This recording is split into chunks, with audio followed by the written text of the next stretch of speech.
Namaskaram, Swami. The other day you had mentioned that thought is very necessary for one to take any action. Sometimes I feel the action I've taken is based on a thought that's not mine. Is that possible for someone to plant a thought in my mind, making me think it's mine? None, none of your thoughts are yours. None of your thoughts are really yours, please see. Thought is something that you generate from implanted information, all kinds of things hitting you. The way you think right now depends on what kind of family you were born in, what kind of parents you had, what kind of education, what kind of society, what kind of social backgrounds, religious backgrounds, and all these things deciding how you think. Yes or no? For sure. Can we plant a thought? Definitely we can. In fact, we can plant a whole philosophy into you if you want. Why just a thought? A whole series of thought, a complex series of thought we can plant into your head. But there are different ways of planting a thought. There are dark ways of doing it. There are straight ways of doing it. There are other ways of doing it where a thought is not planted. You are made to think in a certain way, purely for your well-being. This needs to be done. Otherwise, you will just scatter yourself all over the place and spend your life without any purpose, without getting anywhere. The dark ways of doing it involves various dark arts through which they will plant negative thoughts in your head, where you will work for your own destruction.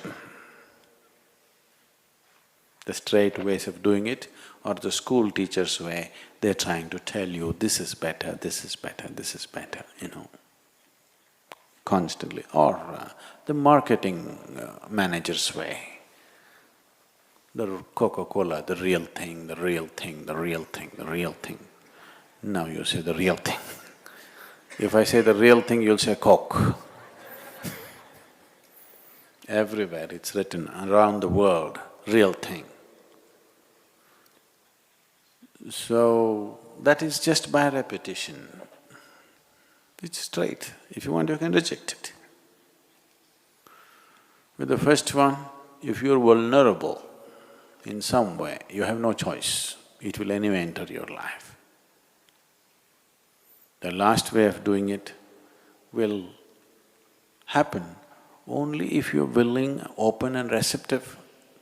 Otherwise, that person who does the last way of putting thoughts into you is not even interested in doing such things. Only if you are willing, open and you want to go in a certain way, but you do not have the necessary grit to hold on to something that you need to do, then a thought can be implanted in you in a different way. So, if you're talking about negative thoughts being implanted into you, all you have to do is bring some simple meditation or something where your system gets organized in such a way that these things cannot affect you. Or you must carry something with you which will create a certain cocoon of energies around you where these things cannot affect you. There are various ways of preventing somebody else influencing your thought. So, I'm also willing to plant a thought in you, more than a thought in you.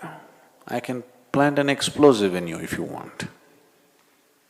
Not a bomb, an explosive. There's a difference. Bomb is purely destructive. An explosive can be used in so many ways, isn't it? If you want, I can plant an explosive. Why? Just a thought. If you simply sit, boom, it goes. I can plant an explosive of ecstasy if you want. If you simply close your eyes, lots of people, if they just close their eyes, their eyeballs will go pop. Why just a thought? Thought is a rudimentary thing, very surface thing. We can plant energy into you in such a way that it guides your life wherever you are, whatever you may be. There are better technologies than thoughts.